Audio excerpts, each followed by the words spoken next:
So Ladies and can we? gentlemen, welcome back to Culture Mania. I am here with the people's rapper, Yeet. I'm here with Jon Connor. How are you doing, brother? I haven't talked to you in a little bit. I know, man. We back at it though. I'm excited. Backlash was cool. Raw was even cooler tonight. Um, so yeah, I'm ready to get into it. I'm vintage Jon Connor right now with my Scully on. You know what I'm saying? Ready to talk some wrestling, man. Oh, sweet, man. As of this recording, we are 2 weeks, a week from or after Backlash. Backlash was very interesting. Cena retained and then proceeded to cut a very small promo on the audience live. I don't know how I feel about this current John Cena run. I like it, but I don't know what the long-term plan is because now it's just him taking out, it's basically putting the cap on different feuds that he's had throughout the year. With eventually he will see CM Punk. That has to happen, no matter what. I wouldn't even go up against seeing him go against Seth Rollins at any point. There's no point in building a new feud for him. Just cap everything, and he, for no reason at all, uh, took down his biggest fan in the world, R Truth, for no reason. There was absolutely no reason to do that, and I loved it. What were your thoughts on Backlash, though? So first, starting off, I want to comment on what you just said about John Cena's run. And I always like to give hindsight perspective in real time, right? I can remember um I can remember it was times where I would watch a feud, maybe going into I'm trying to think back to a feud where I didn't like the build. Um mm, Damn, I'm really trying to think. Maybe okay, John Cena versus Shawn Michaels. We're going into WrestleMania 23, right? I didn't Okay. particularly care for the build at the time because I thought it was ridiculous that they were made to be a tag team and then they won the tag team championship to kind of add a little sizzle to it, and it's the tag team champions fighting at WrestleMania. I thought that was unnecessary, right? And I can Yeah. remember at the time I didn't like the build. So at the time, I was more focused on being um, discouraged at the build than actually enjoying the match. Now, the match is phenomenal. But in hindsight, now when I watch that match, when I go back and watch WrestleMania 23, I don't remember the build. All I remember is that there's this great match happening, right? Hmm. Like, I just enjoy seeing Shawn Michaels versus John Cena, something that we can't see again anymore because their time has passed. They're both, Shawn is retired and John is going into retirement. I'm saying that to say, I think sometimes as pro wrestling fans, we cheat ourselves in the moment. Like with John Cena and what he's doing right now, I see a lot of online hate for John Cena's run right now, and it's like I think I seen somebody say like, "Why is John Cena wrestling our truth? This is stupid or whatever." Years from now, when we can't see John Cena wrestle anymore, you'll go back and watch these matches and you won't remember how mad you were about the build. You'll just appreciate the fact that you saw that match. The fact that you can Hmm. go back and watch John Cena versus R Truth. Because truth be told, who knows, how much longer R Truth has in the ring. Because he's like north of 50. You know what I'm saying? So Yeah. it's like, let's just enjoy John Cena versus R Truth. Whether, everybody's a critic nowadays. We hate this, we don't like that, and I'm guilty of it too. But I want to tell pro wrestling fans, enjoy these things, enjoy the Hmm. now. Don't become so much of a fantasy booker that you don't enjoy the match or you don't enjoy these moments that once they're gone you can't get back. I took for granted Shawn Michaels versus Bret the Hitman Hart when I was a kid, not knowing that damn, these dudes are making art and I'll never see matches this good again. But I was so wrapped up in certain aspects of it that I don't know that in real time I enjoyed them like I should have. So that's just my disclaimer for all pro wrestling fans. With John Cena's last run, we know it's his last run. But I want all pro wrestling fans to enjoy it. You know, don't get so caught up in it should be this or it should be that or I hate that they did this or because trust me in 5 years when you can never see John Cena wrestle again, you're not gonna care about all of these minute details. You'll just enjoy watching these matches and watching these promos.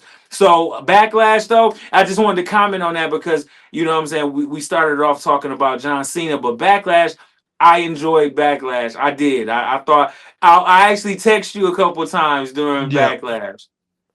we talked about and just to close the cap on the John Cena thing, when I say like, oh, he shouldn't have attacked our truth, it's because he builds up the story. We've seen this story and we enjoyed this story when we had Bad R Truth trying to get the championship from John Cena at Capital Punishment.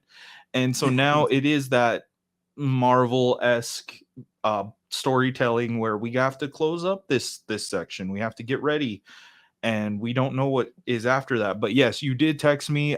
We both agreed Lyra is legit.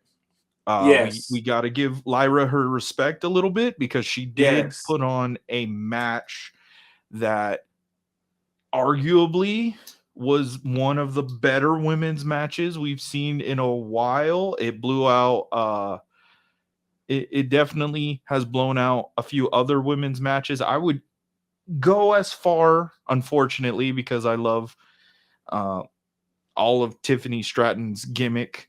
I would say that their match at Backlash was better than Tiffany and Charlotte's at WrestleMania. I would have to go that far. I would Wow. have to go that Wow. far. Wow. Um, I respect it. I have to. I have to stick to my guns. Those ladies put on an amazing show. Leading past that now, as we are getting ready to gear up towards World NXT Worlds Collide, which will Mhm. feature AAA wrestling, which I'm super excited for. As am We are I. also heading into Money in the Bank, which Yes, we for are. most people is a very big pay per view. Some would argue it is the fifth biggest pay per view of the year. You have the big four. You have Survivor Series, SummerSlam, Royal Rumble, and WrestleMania. And some people would argue that it is Money in the Bank. I am one of those people where I'm like, you know what? If we had to pick another one that belongs up there, it would have to be Money in the Bank or Elimination Chamber as being the big five. But Agreed. you know, now we're getting into the qualifying matches, and we've gotten to see people come back, like Kyrie Sane. We got to see her come Yes. back. How did you enjoy her match against Rhea? Yeah, the triple threat that turned into a singles match tonight on Raw. Yeah, With unfortunately. yeah, so I wanted to first say prayers to Zoe Stark. I felt like tonight for Zoe Stark because she'd been off TV for a minute. I feel like tonight was the opportunity for her and Kyrie Sane to reestablish themselves with the audience because I think Zoe Stark has had a couple stop and start introductions. She had the thing where she was with Trish Stratus. I think that was them trying to put her in a certain light, and after that, kind of nothing happened. And then they put her with what were they called? Pure Fusion Collective, and Yes. then that kind of disbanded. So I felt like for Zoe Stark, this particular match was kind of gonna be her trying to reestablish herself, which it felt like that because it seemed like she was more aggressive. She looked like the Zoe Stark that I remember seeing clips of from NXT. Like there was the aggression, there was she was laying it in, and I'm like, okay, this is Zoe Stark about to get a fresh opportunity where she's not tied to anybody else and she can establish herself. And so it's really sad to see that she got injured tonight. So prayers to Zoe Stark first and foremost. Um, the match itself, I was so happy to see Kyrie Sane back, man. I'm a Kyrie Sane mark like to the fullest. I'm riding with Kyrie Sane. Uh, Man, to the wheels fall off. I think she's extremely talented. I think that she should get, I think she should get more opportunities than she does currently. I think she drops the prettiest elbow since Macho Man Randy Savage. I think honestly, I think it might be Kyrie Sane's elbow, then Macho Man Randy Savage's elbow. And they can Yeah. debate me in the comments about that, but I think Kyrie Sane drops the prettiest elbow since the Macho Man Randy Savage. It was good seeing her back. I hope that they really use her properly and really exploit her talents to get her to where she needs to be, because I really feel like Kyrie Sane is a superstar. Obviously, Rhea Ripley is holding down that position. I'm a fan of Mommy. I am. Um, and she looked good. I thought that the match looked great. I think that they did a great job having to obviously improvise because they obviously set up that match for a triple threat. So a lot of the things that they were doing, they were having to call in the ring because there was supposed to be a third member of that match. I think it went off without a hitch. I think that it looked good. I thought that it looked highly competitive. And I think that those women show why they are true professionals, because you backstage and you plan a match that has a whole other person in it, and there's the whole other spots that y'all was supposed to do, and this person gets injured, and y'all still have to entertain that crowd and make it look like you know a competitive match. And I think that they did that, so I enjoyed it. I enjoyed Kyrie coming back. I enjoy everything Rhea Ripley does, and I think that under the circumstances they had a great match. Oh yeah, 100%. I have been a huge fan of Kyrie Sane since NXT. I thought that, she deserves her time, and I think with the addition of Julia, with the fact that EO is on fire, I think that Japanese women's wrestling is going to thrive in WWE. Yes, it is very different in Stardom.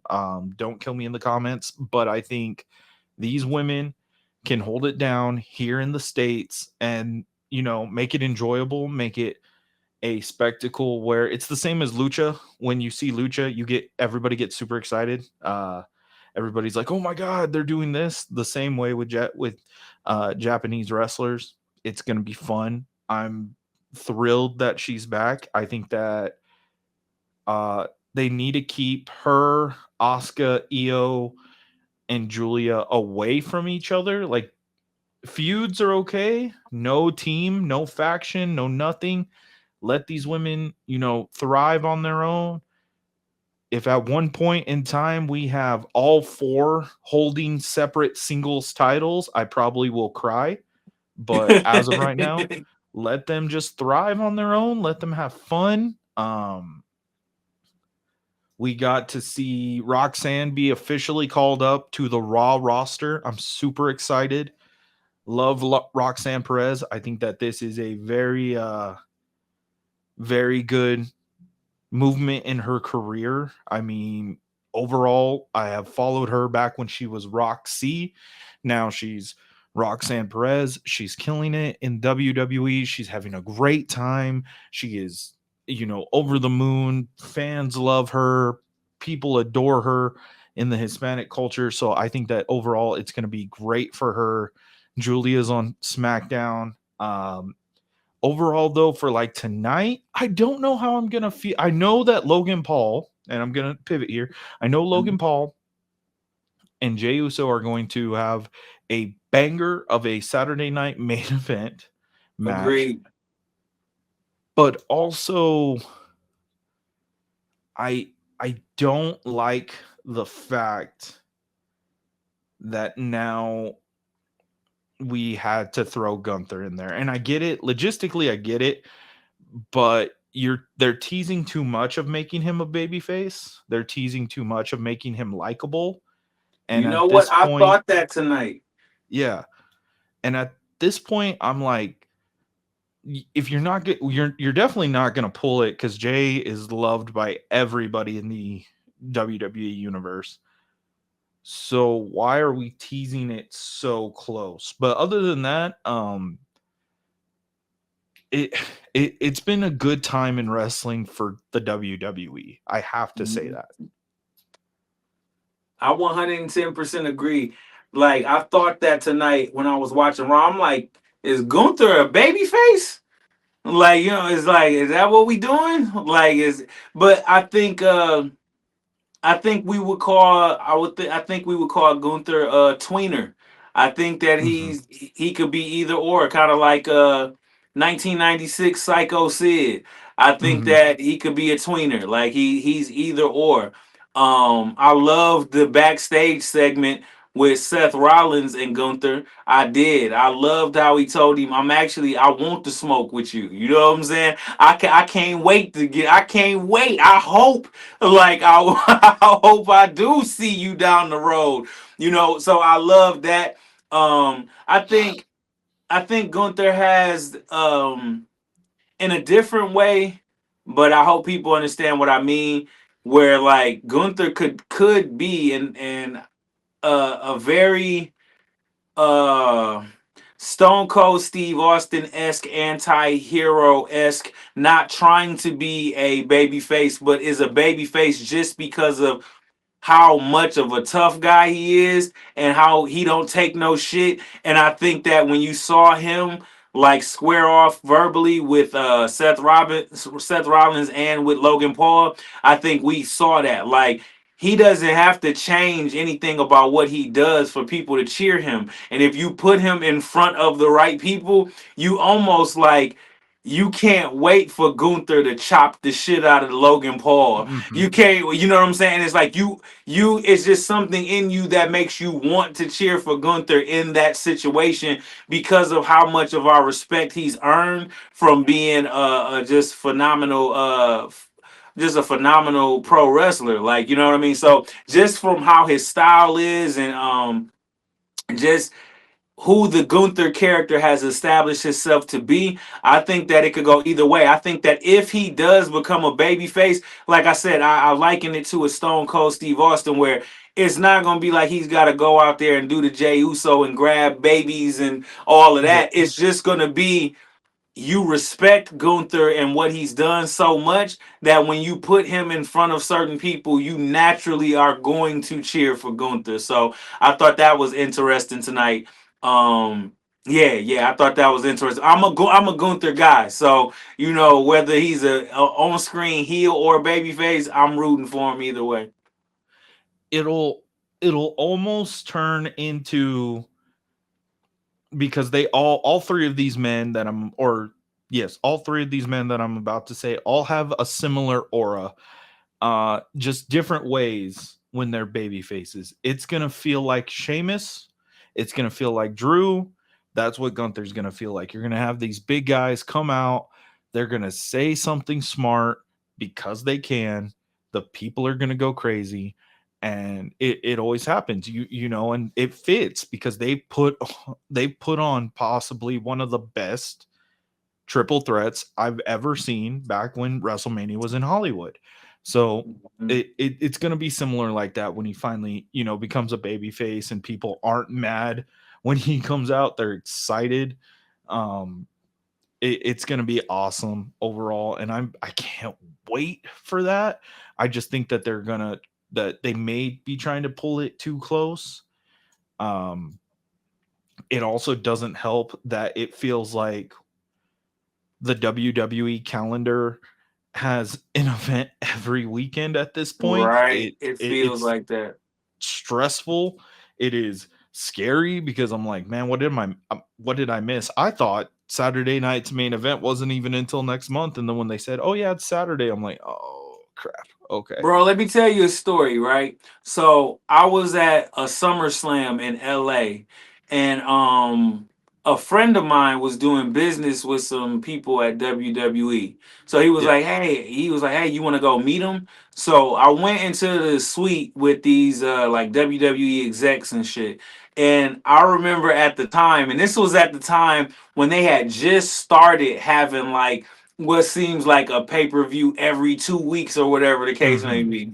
And I remember I said to the guy, I can't remember what his name was, but he was just a suit and tie guy at WWE, and I was just like, hey man, and I just wanted to throw it out there to see what he said. I said, I said, how do you feel about like the fact that there's so many pay-per-views? And I'll never forget his response. He was like, isn't it great?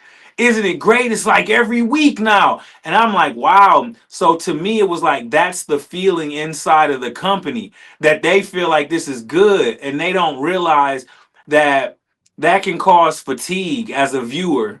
Like to have it like almost diminishes like how important the last PLE was. It's like Mm-hmm. when you start, it's like my opinion of like the 2 day SummerSlam. I think that's unnecessary.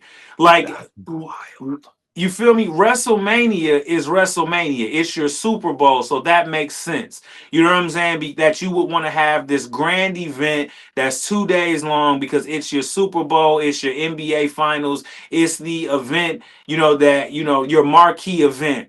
SummerSlam, though it is big, I'm not mad that SummerSlam is in stadiums. Though I would even venture to say I don't even think SummerSlam should be in a stadium. But I think that it's obnoxious that SummerSlam is about to be 2 nights long because now what you're doing is now WrestleMania doesn't seem as prestigious anymore. Mm-hmm. Because if you have another event that's 2 nights long in a stadium, what separates that from a WrestleMania? And then if you have, if Clash at the Castle or Bash in Berlin or Crown Jewel starts to be 2 days long, I think that it'll cause wear and tear and fatigue. And I just think that, and I'm no, I'm just a fan. I'm a mark like everybody else, like and everybody who's watching this, but I think that I think that the people at TKO, just from what I can tell, they're all about let's squeeze all of the juice out of every lemon we possibly can. And I don't think that they take into consideration the things that have always made pro wrestling work. And Yeah. I think what their perspective is money, money, money. Anything we can sell, like let's sell it. Let's like not let's just sell it. Let's oversell it. Let's see how much we can get out of every single thing. And as a diehard pro wrestling fan, I just don't think that that's over time going to be a good thing. It might be a good thing short term financially, but I think long term, much like you referenced Marvel earlier. I think that's what Marvel ran into when they got bought out by Disney. Like you know what I'm saying, where Disney didn't understand why we loved Marvel movies, so it just became from Disney's perspective, it became well, we'll just make superhero movies every year, every day, just pick Mm-hmm. any superhero and we'll just say like it's like they wasn't thinking about the reason why we loved Iron Man, Thor, Captain America, Avengers, because these were stories that you can tell where the creators were invested in telling a long-term story. It wasn't just we're picking Thor out of our ass. It's no, Thor makes sense in this grander story that leads into another story. And I think that I think the same thing is kind of happening with TKO and WWE as it did with Disney and Marvel. That I think TKO is just looking at it from a money grab perspective without having product knowledge that would cause them to without having the right product knowledge to let them understand why we as fans enjoy it. Oh, 100%. I agree with that. In the Gorilla group chat that I have, we've talked about it before, like when it was first announced that MetLife Stadium was going to host the first ever two, or actually technically um it was no, it's not Lincoln Financial. I don't know. The Minnesota Vikings is what they said. That was the first one that they ever announced next year, and now MetLife is going to be 2 days. And I mean, there's even been rumors that the Royal Rumble is eventually going to be 2 days, Oh my and god, bro. I know. And I think what made SummerSlam so fun is in the way that you said WrestleMania is the Super Bowl. SummerSlam is the All-Star game. That is Yes. when you get people outside tailgating, tank tops, shorts. You aren't you aren't in a place cold because you're depending on where they have WrestleMania, it still may be a little chilly, um, as we saw in Philadelphia. But SummerSlam is the hottest party of the summer. It has always been the hottest party of the summer. It's in my opinion, it's the all-star game for like basketball or baseball. It's where you get everybody together. You don't necessarily need to have title changes. For the most part, you really don't even need to have story too much because it's still fun. It's putting your best guys out there just to get over until you start building towards the next part of the year. So to see 2 days, and the only thing I'm going to vouch that SummerSlam needs 2 days is if every single title is defended. If Mhm. not, there is no reason to have a 2 day SummerSlam. Think about Because how crazy that is. 2 day SummerSlam, bro.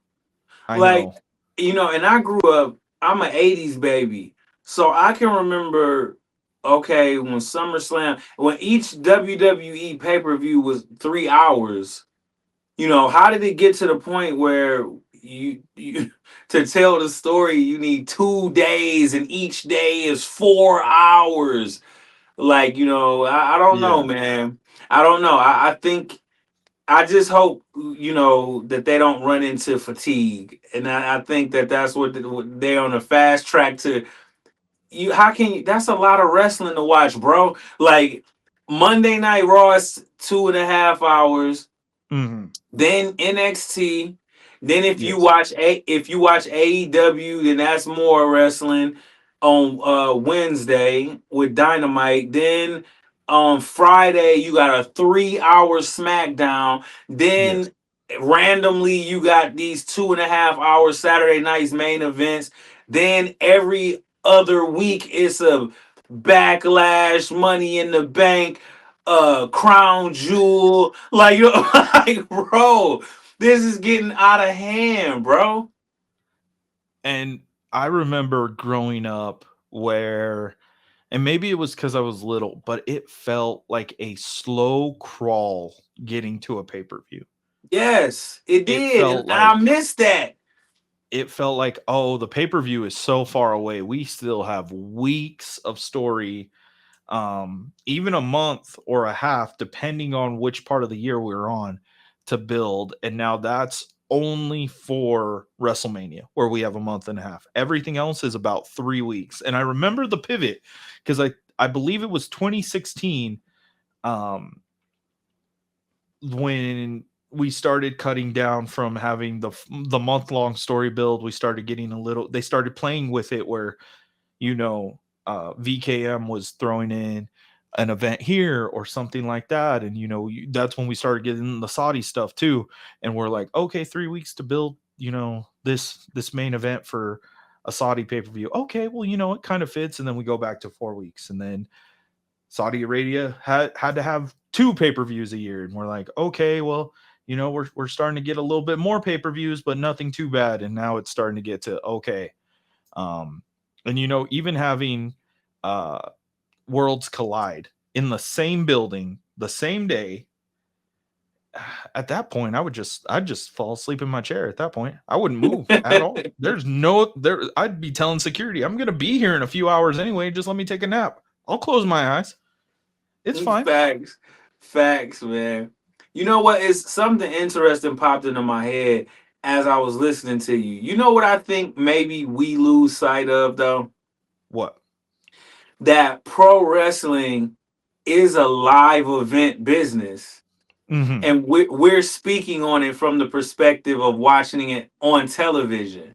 So Mm-hmm. we're talking about fatigue from watching it on television when ratings, yes, that's a part of like what generates income for pro wrestling, but at its core, it's a live event business. So I Mm. think, and I only just thought about this at this moment, like, maybe that's the perspective that they're coming from. The more live events, the better. Whether it's a PLE, whether it's a Raw, SmackDown live event, whatever the case may be, maybe the chief income is always going to be selling those tickets, and they're looking at it from the perspective is the more events we can throw in the more countries, the better. And they're not really looking at it as fatigue for watchers of a television show. They're looking at it as selling more tickets as a live event company. And if they thought of it that way, it makes sense. And at least on my end, I only dealt with indie events. You are a artist. You've gotten to do more live event stuff than me in my life, and you understand that. You understand that more than probably most people who watch this show. So it makes sense. You're thinking that, like, okay, yeah, because I mean, I go to a I'll listen to a music video at home. Okay, yeah, this is nice. I go to a concert. I'm like, oh, this is the greatest thing in the world. Um, so I completely understand that, and I think what I can see it where it gets overwhelming because now we are getting into the summer, and we have uh not only do we have Saturday night's main event, we have Double or Nothing the day after, and then we're gonna go into I believe Wait, that's insane. WWE. So Double or Nothing is this Sunday? Yes, I let me make sure. Let me check that. But Double or Nothing, because they'll be in New Mexico this Wednesday, as this has already passed. Double or Nothing, May 25th. So I believe this Sunday. Wow. I got to consume a lot of wrestling this weekend. Yeah. Yeah, it's gonna be very interesting. But yes, Sunday, May 25th, they will be in Phoenix, Arizona, or Glendale, I believe, Arizona, for Hey, Double or Nothing. Glendale. And then, we'll start building up towards Money in the Bank and uh what's it called? Worlds Collide, and then we'll have to deal with whatever WWE has planned to battle, because I know that they're going to book something the same day as All In.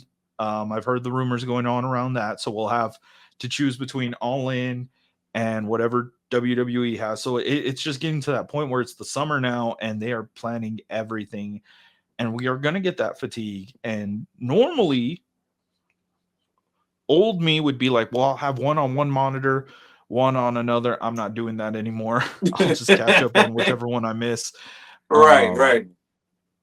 but it's getting to a very busy time in professional wrestling. And when you look at it, man, like, did you ever think that wrestling, being an 80s baby, wrestling would ever get to this point? No, I didn't, man. I have seen the roller coaster ride and the twists and turns of pro wrestling, man. This is insane.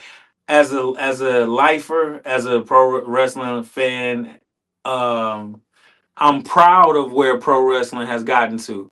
Like as somebody who's always loved it, I love to see how mainstream it is. I love to see how socially accepted it is nowadays. I love to see pro wrestlers in commercials for Minute Maid and for Verizon and all this other stuff. And I love that because I've always thought is just one of the most amazing and most entertaining art forms there is. But no, I never thought it would get to this point in a good way. That's the good way, that it's mainstream and accepted, and that these pro wrestlers are getting contracts like NFL and NBA players now. You know what I'm saying? Hmm. And that's the good thing about it. But I never thought it would get to this point too, where there would be so much of it that I wouldn't know how to consume all of it. When I was coming up, there were different promotions Like there was WCW, there was WWE, there was ECW. I remember watching GWF. I remember why on ESPN. But the thing about it was Nitro only came on Monday. Raw Mm-hmm. only came on Monday. There was no SmackDown.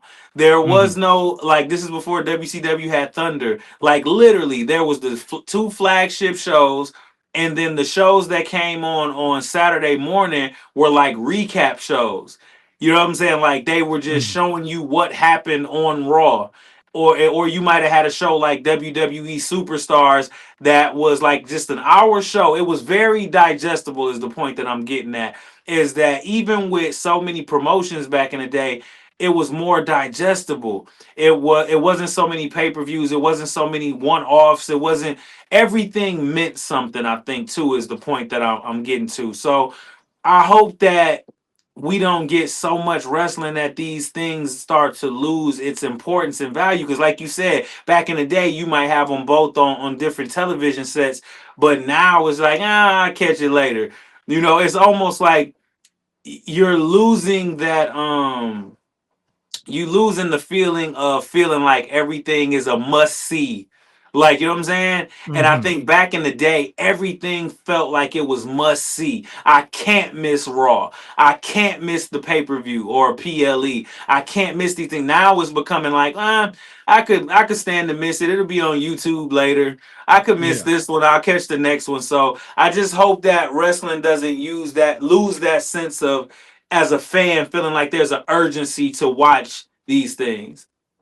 And it's mostly towards what is your preference. And when you said seeing wrestlers be in Minute Maid commercials, I mean, we know a very good friend of both of ours, Montez.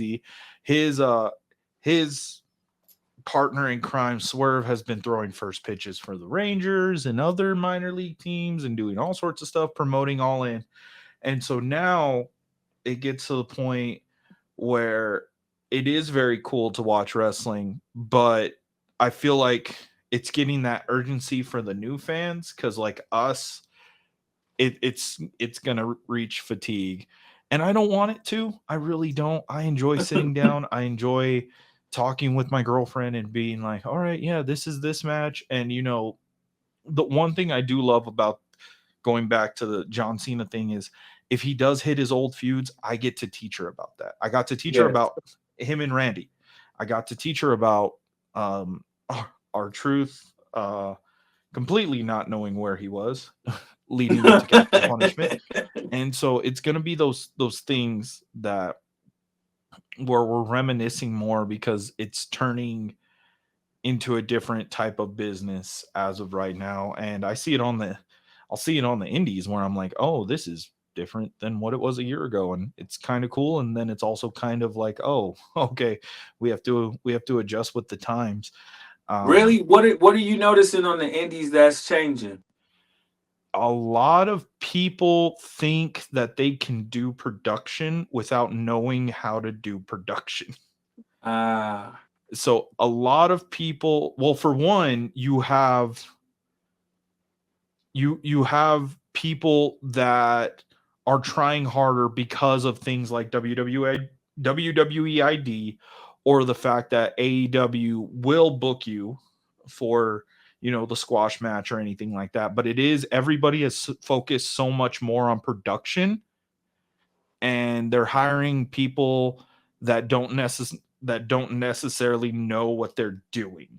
And for some of us, we do know, and we're like, and I sound like an old head when I say this, like, it's seeing these new guys and you're like, come on, brother, this is how you have to do it. You can't just bring an iPhone and have 2,000 Instagram subscribers. This is a whole different business. And you're talking to these promoters who are like, hey, I need this, I need this, and I need this. And I'm like, okay, it's going to cost you a little bit extra if I'm having I'm going to have now a couple of female correspondents go and do live interviews and post it immediately after, and we have to edit it on the spot and everything. And so it is changing with how big WWE has gotten and how much they're allowing the WWE ID to go. And God, I sound so old. And I'm like, I'm 27. I've been barely Embrace, doing this for embrace like it, 2 years. embrace it, bro. But it is it's weird, man, because it's like, you're seeing these younger production guys come in, and you're like, you try to help them and you try to give them advice, and then it is that weird thing where now everybody's trying to make it a spectacle. Everybody's trying to make it like WWE essentially is what I'll say. And I'm like, there's so much more that goes into that than just pointing a camera and shooting.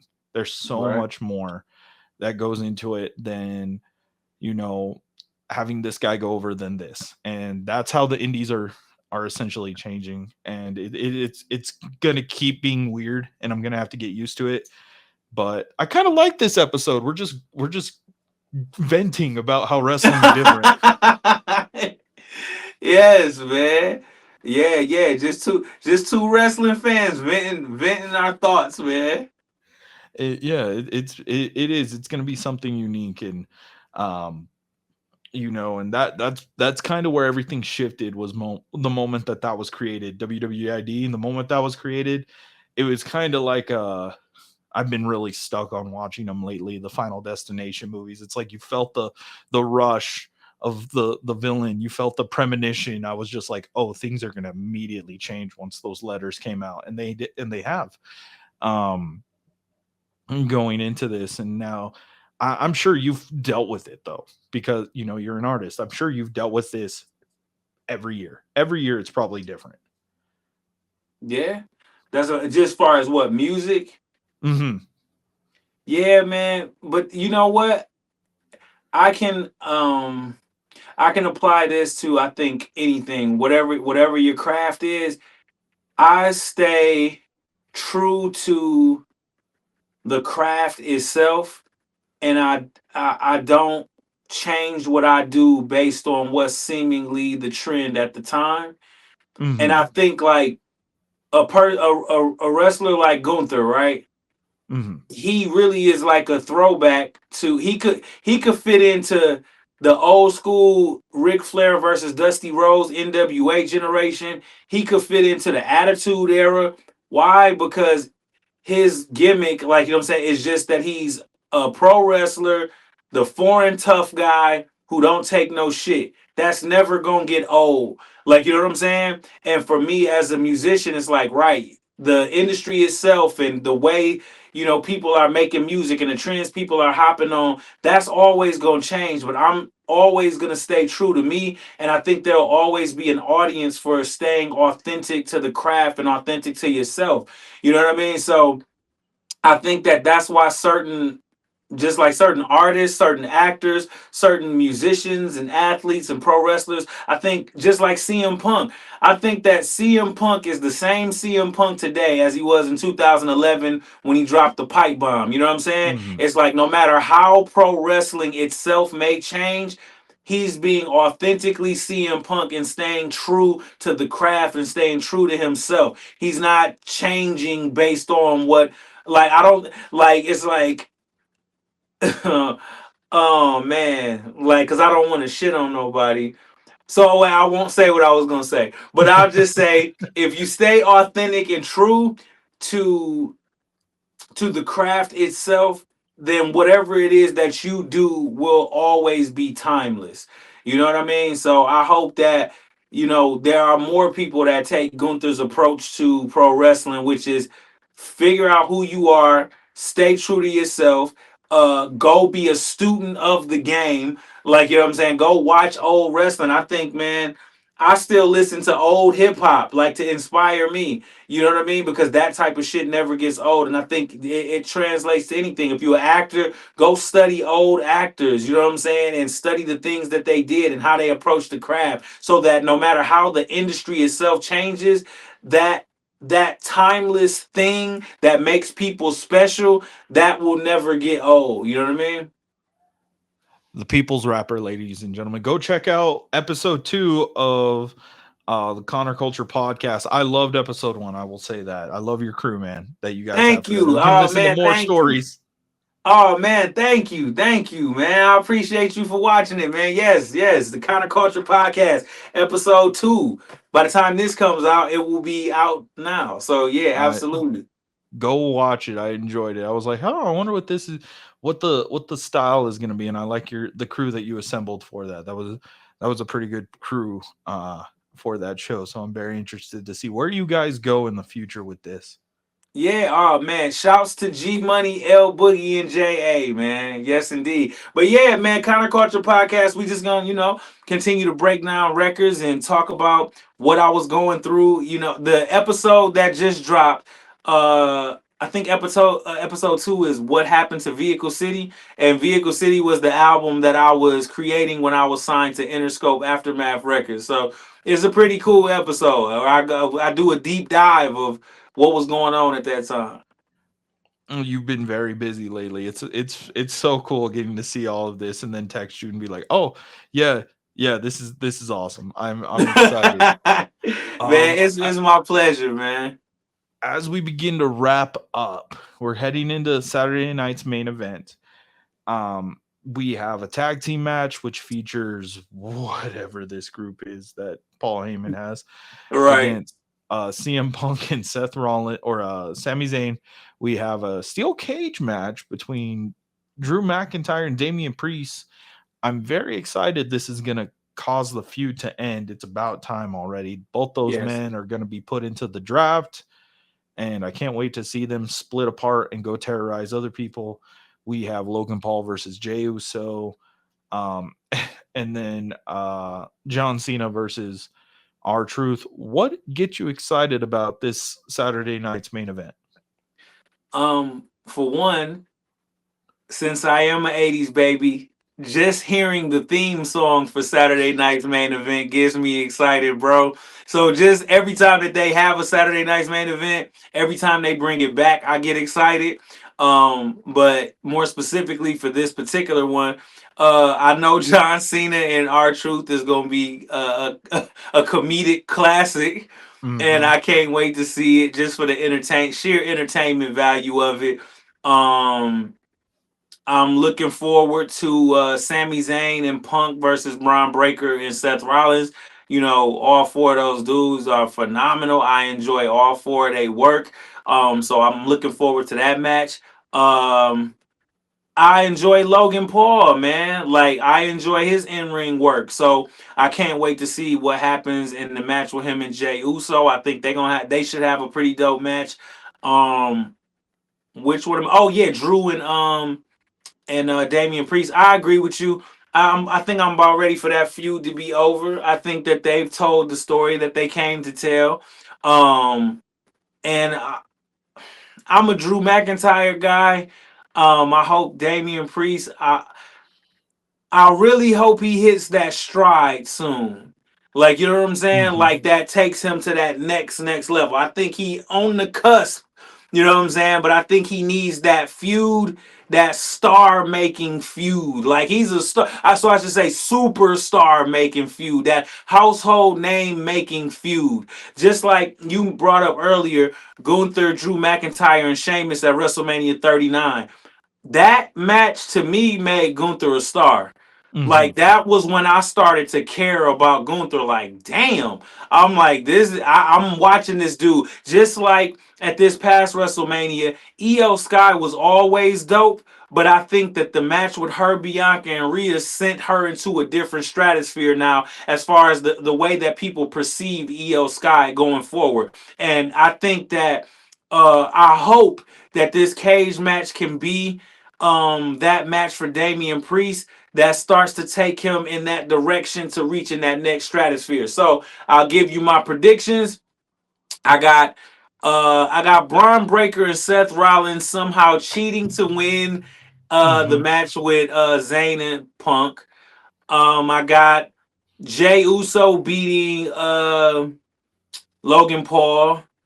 I got um I got Damian Priest going over Drew McIntyre.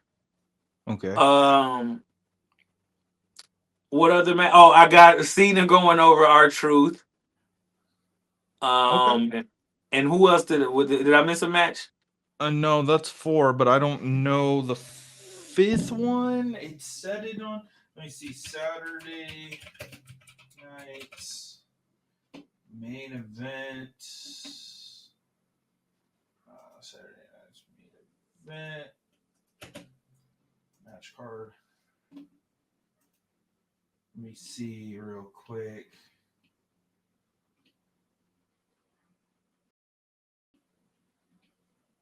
As of right now, we only have those 4. Oh, okay. Well, there it is. Those are my predictions. And like you said, as we wrap up, I just want to say the things because I know I kind of took us off topic. So just for Backlash, I want to give a shout out to that Fatal 4-Way match for the United States Championship. It was amazing. I We thought got Jeff Cena, Cobb. huh? We got Jeff Cobb. I'm so happy. We got Jeff Cobb in. Yeah, absolutely. Yes, but and we got to talk about him on the next episode as well. Okay. So, yep, that fatal 4-way match I felt like was dope. I felt like that was the match of the night. I think Cena and Orton, they delivered. I feel like they gave me more than I expected. You know what I'm Mm-hmm. saying? As far as the physicality.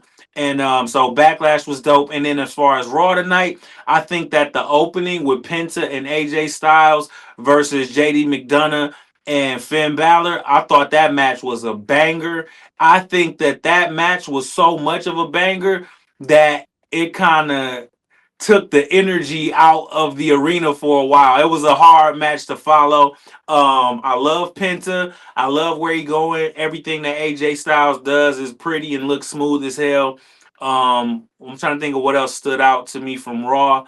I thought that it ended great with the whole Braun Breakers, Sami Zayn, Seth Rollins, CM Punk confrontation, and then with Logan Paul coming and knocking Jey Uso out. So I thought Raw tonight was dope. I thought it started with high energy, ended with high energy. It was dope, and I'm looking forward to Saturday night's main event, man. All righty, ladies and gentlemen. The last thing I'm gonna say is if Damian Priest wins, he has to come and help our truth, and our truth has to say that Damian Priest has the only way I'm gonna be okay with any of this against our truth and Cena, and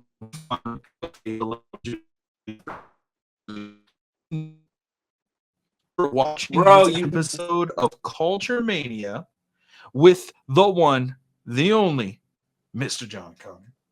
yes Remember indeed. to like, comment, subscribe. You can catch Mr. Jon Connor's Connor Culture podcast. But I messed that up. You can catch Connor Culture podcast it's on your website, correct? It's not on YouTube. Yes, it's on YouTube and it's on ConnorCulture.com. And this podcast will also be on ConnorCulture.com as well. And then you can also catch this podcast on ingorilla.com, where you can see all the other content that me and my friends have made over on our website. I hope you guys like that. And we will see each and every one of you in the next video. Yes, indeed. Kyrie Sane is back.